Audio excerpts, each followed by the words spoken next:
morning. I'm at Riverview Park. In case you didn't notice, I forgot my microphone, so bear with me. But last week was Tempe FanCon, which if you didn't know, every year my family goes to, and I make costumes for my daughter to wear.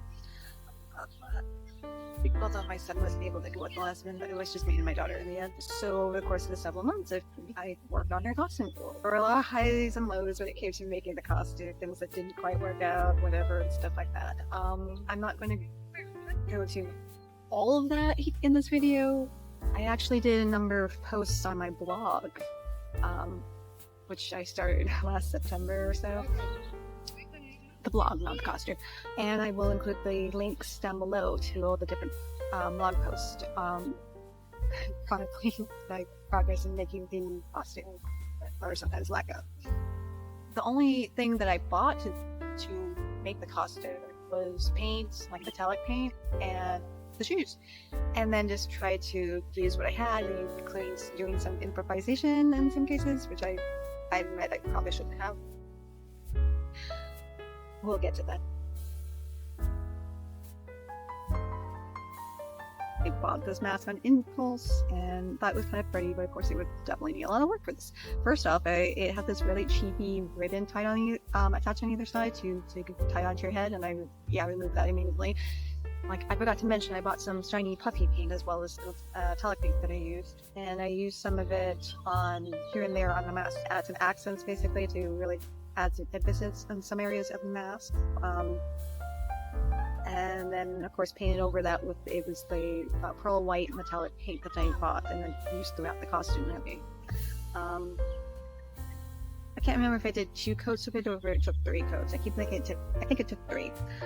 And followed that with glitter, and then rhinestones and big fur, as well as iron ribbon, and here we are.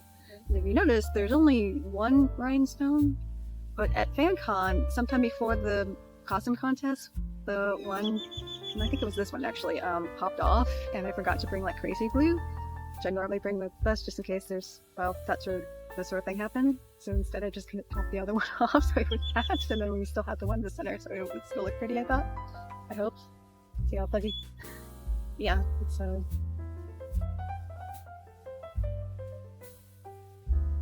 I made the wings, which I will show you in a little bit, but, I mean, what did I say? I attempted to hand draw a wing shape onto tissue paper to make a pattern. It did need some adjustments, which I kind of did as I was cutting it out, you know, to get a better shape.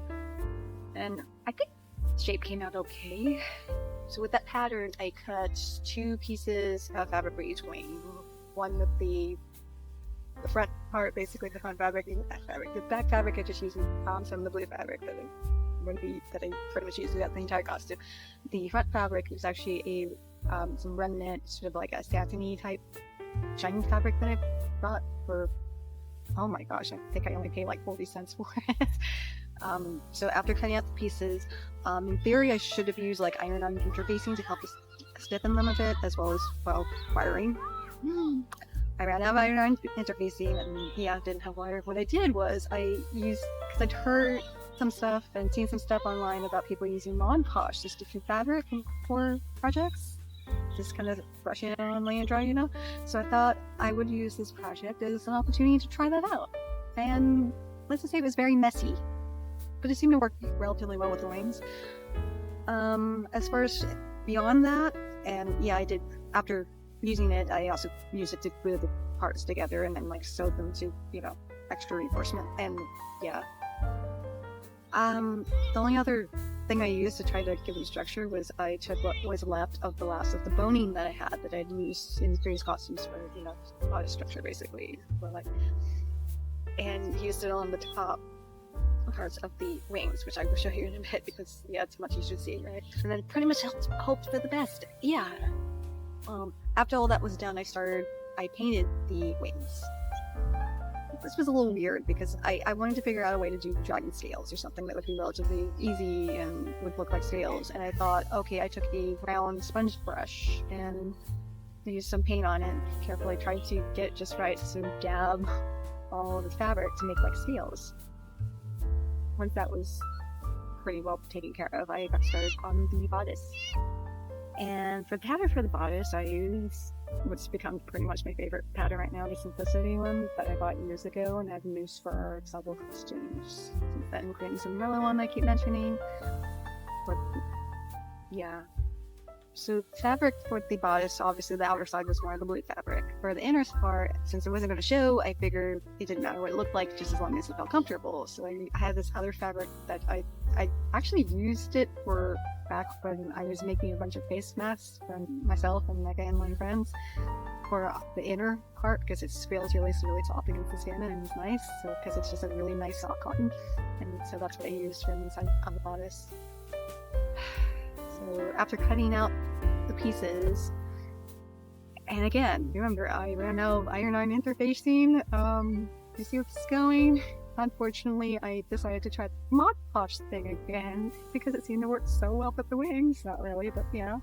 This time I used a sponge brush to apply it. Like, it's different the fabric, which is of course what we were going for and all, but or what I was going for. But somehow if the pieces hard to sew together, then you just use iron-on interfacing. I don't know. I'm not sure I will use that in future or not. At least I'll have to think really hard about it first. Anyway, after that, I pinned pieces together to sew together, which by the way always takes forever because for some reason I have trouble remembering which piece goes where when from the other Bodice pattern. I hate it. Go figure. I got it in the end. Then there's the issue of, remember, I ran out of bowing. I used the last of it for the wings, so what was I going to use for this Bodice to give it the structure that it so desperately needs? Well,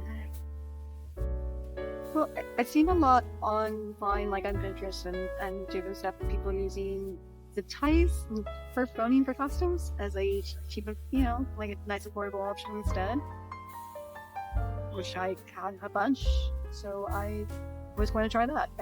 Here I say was going to. I had some bias binding I used to make like channels basically to sew on to put them in, and I went through all the trouble of sewing those into the Bodice and then completely forgot to put in the zip ties and just finished it without them. So I'll show you now how to sew the wings. So it doesn't have enough structure. This is the attempt at doing the scales. Yeah, I use puffy piece over the lines where I sewed, so they would look kind of. I hope that it would look kind of like bangs. The binding, like I basically rolled it over and put it in place, or the boning, whatever you got. Yeah, and straps added relatively quickly. Let's focus on them. So yeah, and maybe this is a good time to mention this part then. At least it's at the time. That was not originally planned that way. Let me explain how it happened like that. Time-wise, I had a lot of issues that came up, so there was a lot of work that wanted being done on this, like basically a day or two before FanCon, especially the night before. Let's just say I didn't get very much sleep that night, including when I finally sewed the front and lining of the Bodice together and thought, okay, maybe now I should have my daughter sort of try to put it on and make sure that there wasn't any issues. And then there was a big issue. It would not close in the back. It's up to that point I was just going to put a zipper. So this is what I did, is to very quickly. I took some of the same material I used for the straps and just kind of sewed it really quickly on either side, and then just cut holes basically, to lace the ribbon down like that, so it would just lace up in the back. And it worked like a charm. So, but I can tell you that was a very stressful moment when I realized that. And like, okay, I almost forgot to mention the shoes. There's an antique / consignment store down the street from me, and in the week leading up to FanCon, we still weren't sure about shoes, so I went there to see if maybe they had any preferably from the clearance rack or something like that, or at least on sale. And I went, and not in the clearance section, and I looked through all the shoes, so I saw it a couple times over, and still nothing. Almost gave up, and then I saw these glittery and they were half off and my daughter's size and just perfect. So I paid $3 for them. Yeah. So what next? Oh, right.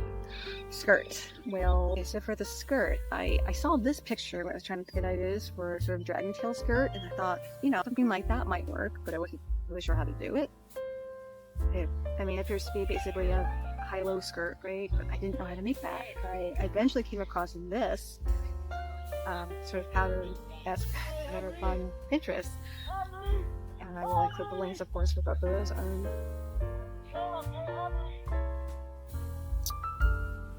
And was racking my brain for weeks, probably figuring out, wait, how do I do this?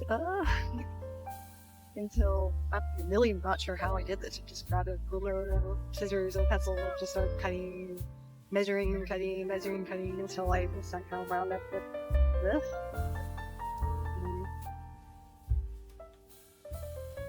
And why does it? Oh gosh, I think some of my water's on it. My water bottle's leaking. Anyway, that's just water, don't worry. So somehow I wound up with this. Yep, eye in the front, bow in the back. And it looks so weird here, I know, but it actually looks, I don't know, it looked pretty decent when she was actually wearing this. Her kind of last minute thing where I tried to beat scales to look like a dragon tail. If anybody says anything, I left it untrimmed intentionally, I swear. Somehow, in my weird mixed-up mind and all of this, I thought that might work for this costume. In hindsight, maybe instead of just leaving it untrimmed, I should have, like, maybe done, like, a fringe type thing, or, you know, doing something so that it would look like I'd finished it, you know?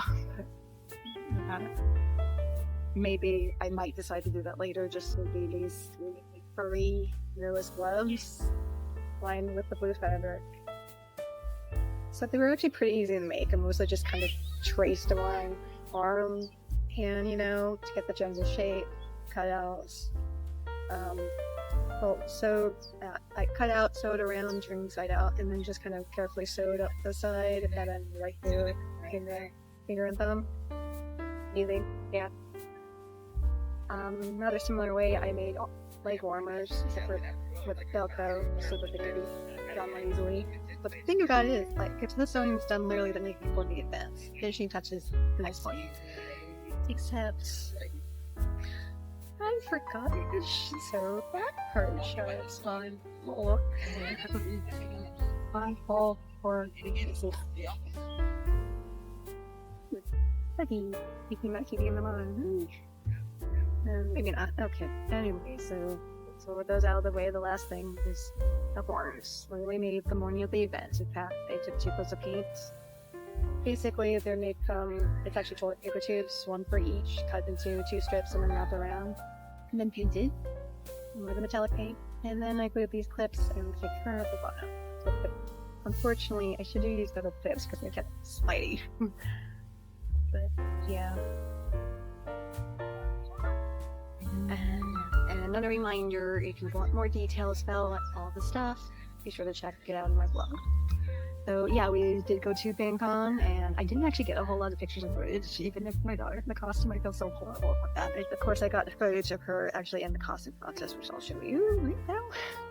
Next is Gloria as Frost Dragon!